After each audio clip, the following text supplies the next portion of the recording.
Hi friends, నమస్తే. నేను మీ KV Ramana. Happy timers ఛానల్కు మీకిదే స్వాగతం.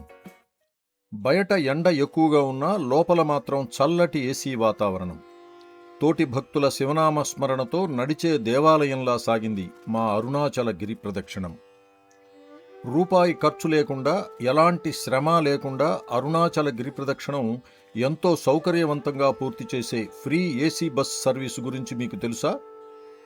నడవలేని వారికి, వృద్ధులకు ఎంతో ఉపయోగపడే ఈ ఉచిత ఏసీ బస్సు పూర్తి వివరాలు ఈరోజు ఈ వీడియోలో మీరు చూడబోతున్నారు. స్కిప్ చేయకుండా చివరి వరకు చూడండి. మేము ఇటీవల తిరువణ్ణామలైలోని పవిత్ర శ్రీ రమణాశ్రమంలో 3 రోజుల పాటు బస చేశాం. ఈ 3 రోజుల్లో అరుణాచలంలోని అనేక ఆధ్యాత్మిక ప్రదేశాలను సందర్శించడంతో పాటు 2 రోజుల్లో 2 సార్లు అరుణాచలేశ్వరుని దర్శించుకునే భాగ్యం మాకు కలిగింది. వాస్తవానికి నేను మా కుటుంబ సభ్యులతో కలిసి గత 30 సంవత్సరాలుగా అరుణాచలాన్ని సందర్శిస్తూనే ఉన్నాం. మేము ఎప్పుడు వచ్చినా తప్పకుండా నడుస్తూనే గిరి ప్రదక్షిణం చేసేవాళ్లం.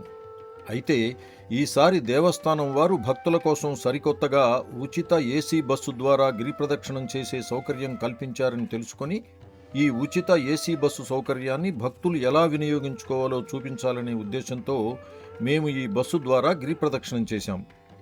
మొత్తం 5 ఏసీ బస్సులను ఇందుకోసం కేటాయించారు.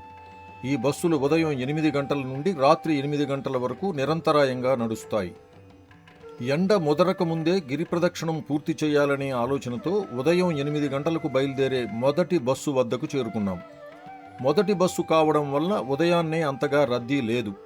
ఒక అరగంట సేపు వెయిట్ చేసి బస్సు పూర్తిగా నిండిన తరువాత ఉదయం 8:30కు మా ప్రయాణం ప్రారంభమైంది. గుర్తుంచుకోండి, ఈ బస్సులు తూర్పు వైపు రాజగోపురం ముందు ఉన్న మండపం వద్ద నుండే బయలుదేరతాయి.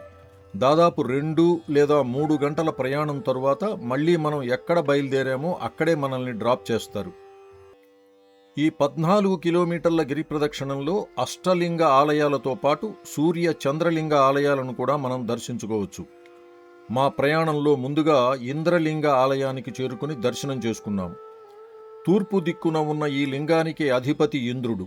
ఈ ఆలయంలో స్వామివారిని దర్శించుకుంటే భోగభాగ్యాలు, ఐశ్వర్యంతో పాటు సమాజంలో ఉన్నతమైన కీర్తి ప్రతిష్టలు లభిస్తాయని భక్తులు నమ్ముతారు.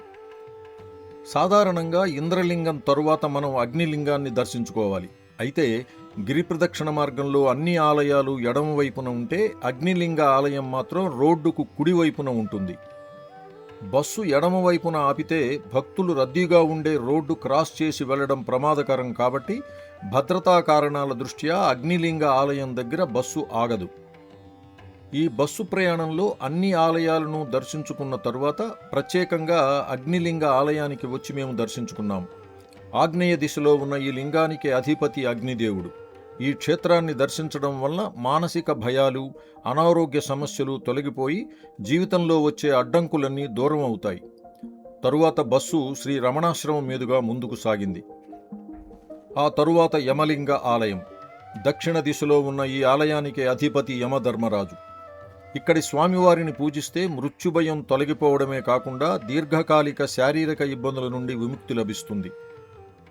యమలింగ ఆలయాన్ని దర్శించుకున్న తరువాత నైరుతి లింగ ఆలయానికి చేరుకున్నాం. నైరుతి దిశలో కొలువై ఉన్న ఈ లింగానికి అధిపతి నైరుతి దిక్పాలకుడు నిరుధి. ఇక్కడ దర్శనం చేసుకోవడం వలన శత్రుబాధలు నశిస్తాయని, జీవితంలో కష్టాలన్నీ తొలగిపోయి ప్రశాంతత లభిస్తుందని నమ్ముతారు.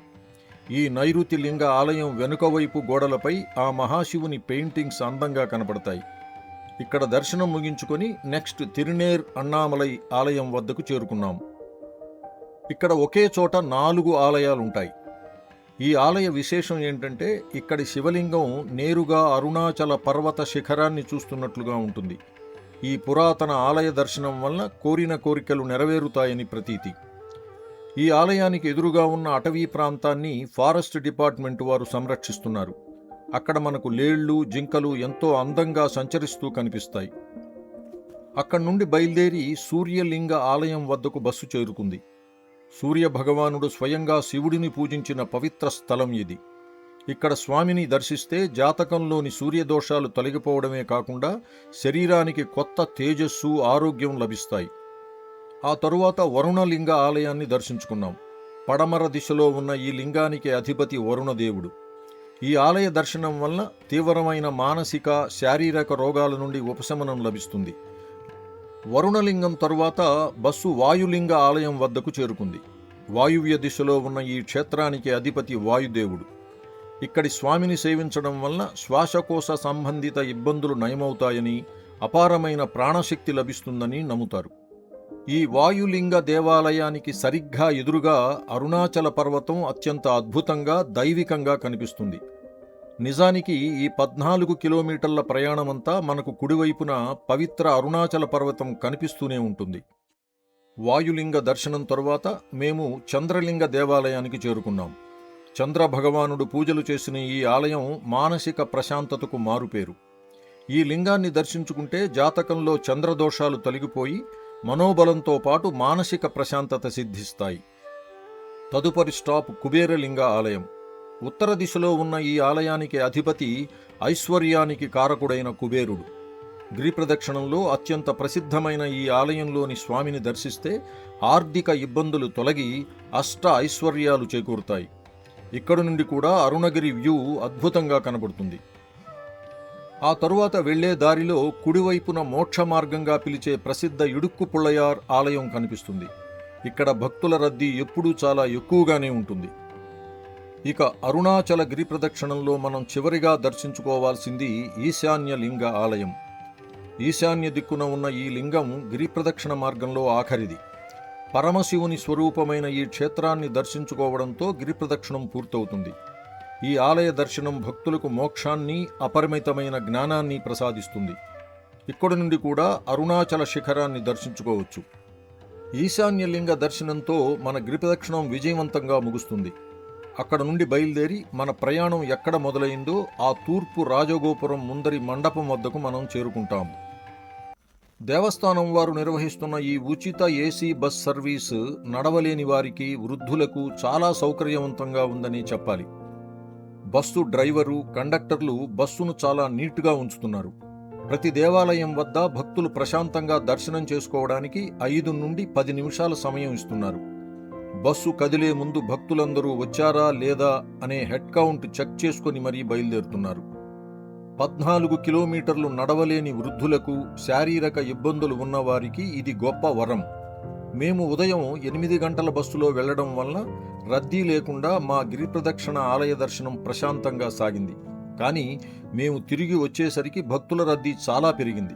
కాబట్టి మీరు కూడా ఉదయాన్నే వెళ్లడానికై ప్లాన్ చేసుకోండి.